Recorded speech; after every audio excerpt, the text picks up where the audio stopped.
आप सबका स्वागत है उस्मानी सर लेक्चरर। इस टॉपिक में आज हम बात करेंगे क्लास 12 की केमिस्ट्री, एक नए चैप्टर में अल्कोहल, फिनॉल एंड ईथर।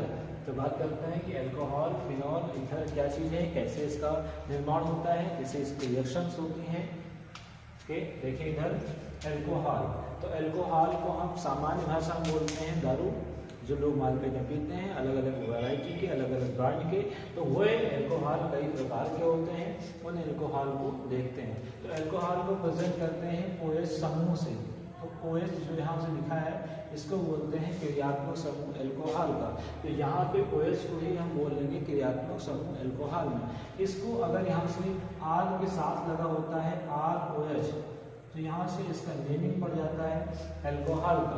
अब ये जो R होता है, ये R देखो क्या है हैलाइड में, तो यहाँ पे R जो प्रेजेंट होता है वो इस तरह होता है मेथिल।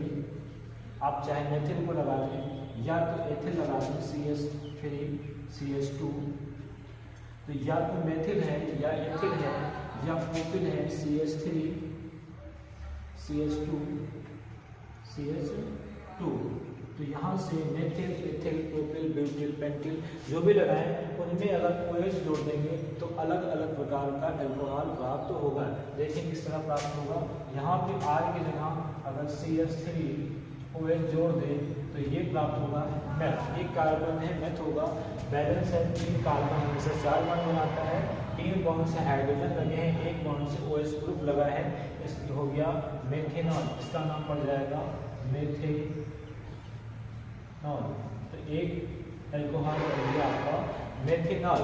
दूसरा बनाएंगे एथिल से, तो यहाँ होगा CH3 single bond CH2 single bond OH, इसका नाम हो जाएगा एथेनॉल। तो यहाँ से आपका निकल के आ रहा है एथेनॉल। तो मेथेनॉल, एथेनॉल। यहाँ से अगर प्रोपेनॉल जोड़ोगे तो CH3 CH2 CH2 OH, तो यहाँ से एक नया अल्कोहल प्राप्त होगा प्रोपेनॉल।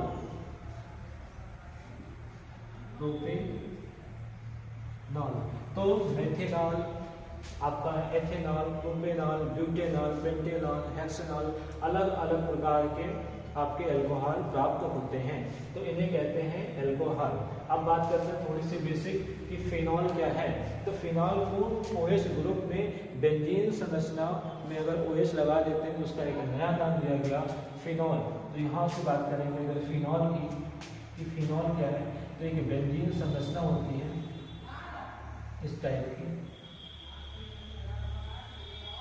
यहाँ से अगर बेंजीन संरचना में कहीं से OH लगा दे तो OH अल्कोहल ग्रुप है, उस अल्कोहल ग्रुप को अगर बेंजीन संरचना के साथ जोड़ देते हैं तो उसका नाम पड़ जाता है फिनॉल।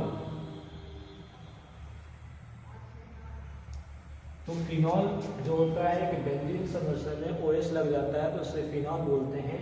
और तीसरी बात हमें लगे हम ईथर देख लेते हैं कि ईथर क्या है। तो जो ईथर होता है उस ईथर को बताया गया कि R single bond O R' इस टाइप का अगर होता है तो उसे असम्मित ईथर बोलते हैं। और ये किस तरह से होता है कि R single bond O R, तो उसको सम्मित ईथर बोलते हैं। एग्जाम्पल R की जगह लेंगे अगर CH3 single bond O single bond CH3, तो यहाँ पे भी मेथिल लगा है, यहाँ पर भी मेथिल लगा है। किसी ऑक्सीजन के साथ 2 बॉन्डिंग सिंगल बॉन्ड अगर मेथिल या एथिल या प्रोपिल या ब्यूटिल कोई लग जाता है तो उसे ईथर बोलते हैं, सम्मित ईथर। अगर यहीं पर अपोजिट डायरेक्शन हो जाए कि CH3 CH2 ऑक्सीजन फिर CH3, तो यहाँ पर ये एथिल है और ये मेथिल है, तो एथिल और मेथिल अपोजिट है, इसलिए ये क्या होगा असम्मित ईथर। तो ईथर भी दो टाइप के हैं, एक सम्मित ईथर, एक असम्मित ईथर। और फिनॉल का एक ही टाइप है, बेंजीन के साथ OH लग जाना फिनॉल होता है। और मेथेनॉल तमाम वैरायटी के होते हैं।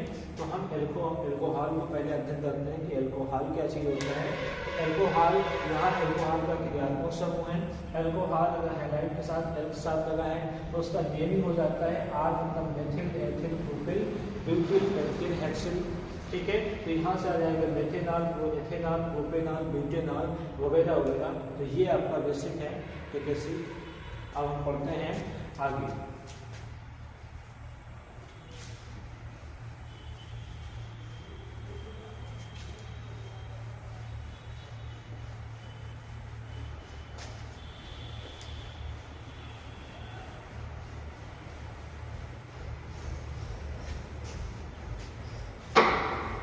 आगे देखते हैं कि अल्कोहल का निर्माण किस तरह होता है।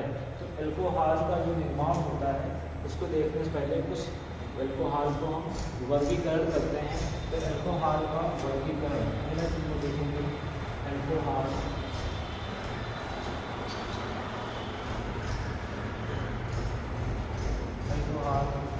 का वर्गीकरण, अल्कोहल का वर्गीकरण का मतलब होता है बांटना कि अल्कोहल को हम कितने भागों में विभाजित कर सकते हैं। तो अल्कोहल को हम दो चीज़ों में विभाजित करेंगे, एक OH की संख्या के आधार पर और एक sp3 संकरण के आधार पर। तो वर्गीकरण जब करेंगे अल्कोहल का, छोटा सा पूरा नहीं लेंगे, तो अल्कोहल का जब वर्गीकरण करेंगे तो अल्कोहल का वर्गीकरण OH की संख्या के आधार पर, मतलब यहाँ लिखेंगे आपका पहला होगा OH की संख्या के आधार पर अल्कोहल का वर्गीकरण, अल्कोहल का वर्गीकरण। तो OH की संख्या के आधार पर अल्कोहल का वर्गीकरण जब करते हैं तो यहाँ पे देखते हैं कि हमारे पास एक चयन श्रृंखला में, कार्बन श्रृंखला में कितने OH हैं। अगर एक OH है तो उन्हें मोनोहाइड्रिक अल्कोहल कहते हैं। अगर एक कार्बन श्रृंखला में दो आपके OH लगे हैं तो उन्हें डाईहाइड्रिक अल्कोहल कहते हैं। इस तरह देखिए यहाँ पे आ जाएगा जैसे CH3OH, ये है मेथेनॉल। तो मेथेनॉल जो है, methanol, ethanol, propanol, butanol, pentanol, ये सब जो है ये आपके मोनोहाइड्रिक अल्कोहल कहलाते हैं, क्योंकि इसमें OH की संख्या एक है। जब OH की संख्या एक है तो उसको कहते हैं मोनोहाइड्रिक अल्कोहल,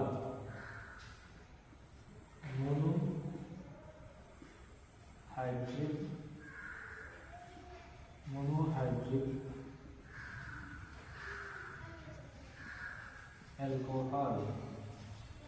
तो मोनोहाइड्रिक अल्कोहल अगर किसी कार्बन श्रृंखला में दो OH की संख्या है तो इसे डाईहाइड्रिक अल्कोहल कहते हैं। इस तरह से कि CH3 कार्बन यहाँ पे आपका लग जाए OH और यहीं पर आपका लग जाए फिर से OH, तो इसको बैलेंस करेंगे, यहाँ से H आ जाएगा, ये CH2। तो यहाँ पे इस कार्बन श्रृंखला में दो OH हैं, तो यहाँ पे जब दो OH हैं, OH की संख्या बढ़ गई तो दो संख्याओं को बोलते हैं डाई केमिस्ट्री में। यहाँ हो जाएगा डाईहाइड्रिक अल्कोहल। तो यहाँ से आपका निकल के आएगा डाईहाइड्रिक अल्कोहल। और तीसरी टाइप अगर देखेंगे इधर, यहाँ पे अगर हमारी कार्बन संख्या में बैलेंस करना सिखाते हैं आपको कि कार्बन हमेशा 4 बॉन्ड बनाता है, एक इससे बनाया तो कितना बनाएगा, इसका 2 हाइड्रोजन 3 आ जाएगा। जहाँ से आपका अगर मैं यहाँ पे लगा दूँ एक OH, यहाँ पे लगा दूँ एक OH, यहाँ पे लगा दूँ एक OH, यहाँ पे का OH की संख्या 3 हो गई, मतलब यहाँ H आएगा, यहाँ पर H आएगा।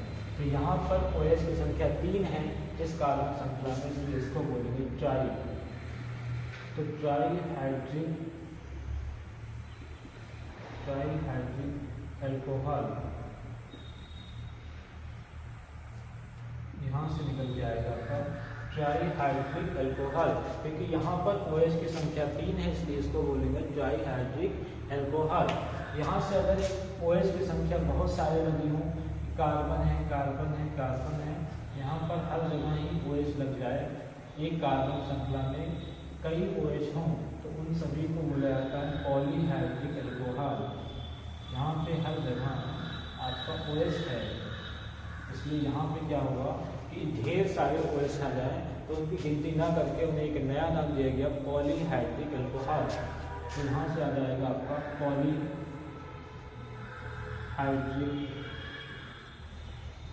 Alcohol.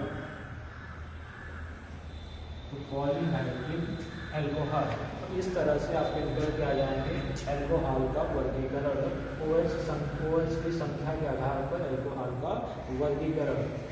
Monohydric alcohol, dihydric alcohol, trihydric alcohol और पॉलीहाइड्रिक एल्कोहल। अब देखते हैं कि OH के sp3 समीकरण के आधार पर जिसको डिग्री बोलते हैं कि 1 degree alcohol, 2 degree alcohol and 3 degree alcohol किस तरह होते हैं।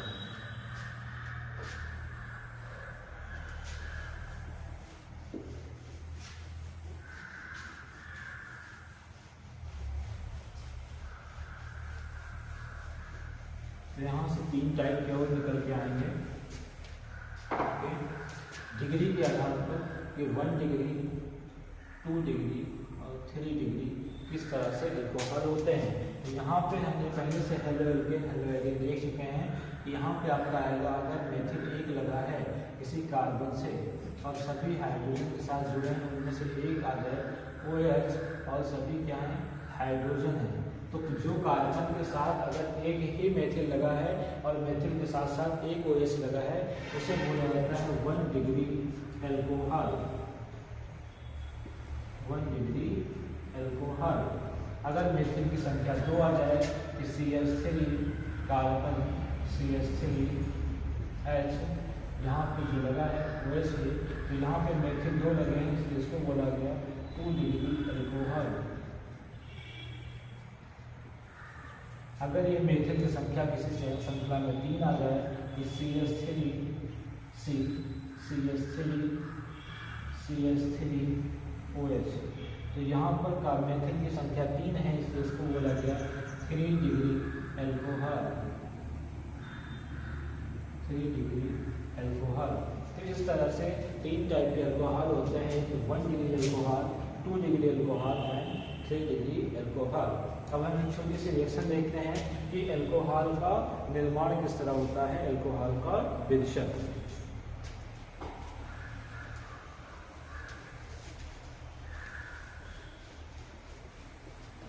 यहाँ से बात करेंगे एल्कोहल का निर्माण। हमारा जो एल्कोहल है, एल्कोहल का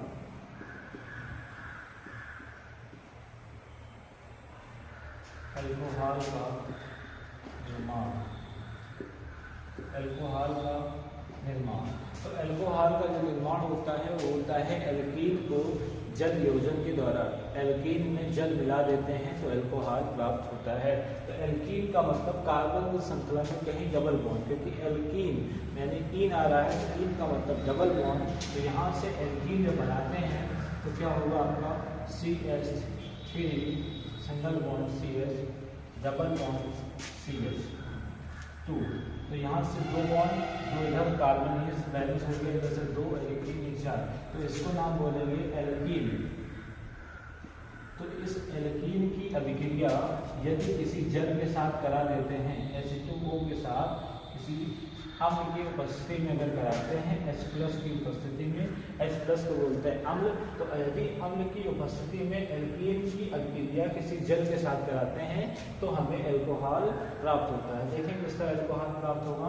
यहाँ से जो जल होता है ये जल टूटता है आपस में H+ और प्लस OH- में, और लगता है आपका मार्कोनिकॉफ रूल। तो मार्कोनिकॉफ रूल कहता है H वहाँ जाएगा जहाँ H की संख्या ज़्यादा होती है और OH वहाँ जाएगा जहाँ H की संख्या कम होती है।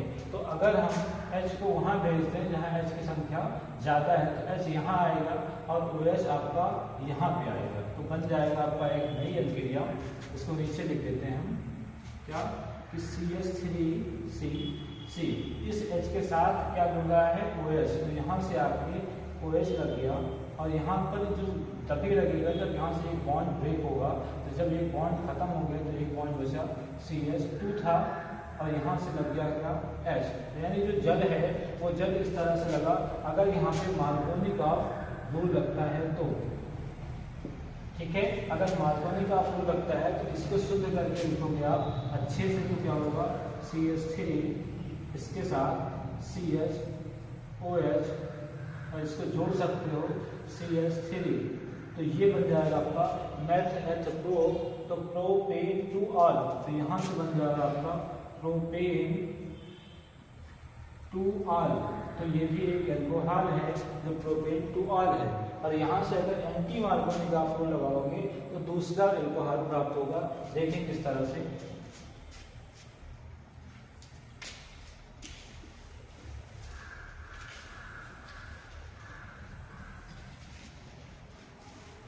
यानी एल्कीन में अगर एंटी मार्कोनी का आप लगाते हैं, मतलब H प्लस ये टूटा है, OH माइनस में यहाँ पर अगर एंटी मार्कोनी का आप लगाते हैं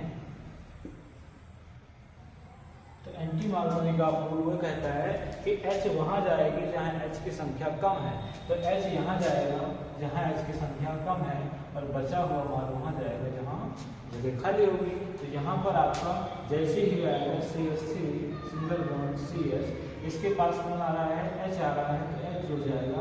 यहाँ से बॉन्ड ब्रेक हुआ तभी ये H जुड़ेगा तभी जगह खाली होगी, और सिंगल बॉन्ड के साथ CH2, इसके साथ कौन आके जुड़ रहा है, OH। तो इसको जब सही क्रम में लिखेंगे तो क्या होगा, CH3 CHH जुड़ जाएगा, CH2 सिंगल बॉन्ड CH2, इसको साइड में लगा देंगे OH, तो यहाँ से नाम होगा METH-प्रो, ये आ जाएगा आपका प्रोपेनॉल। तो यहाँ पर जो जल योजन एल्कीन का करा रहे हैं तो दो टाइप के होते हैं, एंटी मार्कोनी का फ्लूर और मार्कोनी का फ्लूर। मार्कोनी का फ्लूर लगाते हो तो प्रोपेन 2 ऑल प्राप्त होता है, और एंटी मार्कोनी का फ्लूर लगाते हैं तो आपको प्रोपेनॉल प्राप्त होता है। इस तरह से अल्कोहल का निर्माण करते हैं। बाकी के रिएक्शन आगे करेंगे। ओके।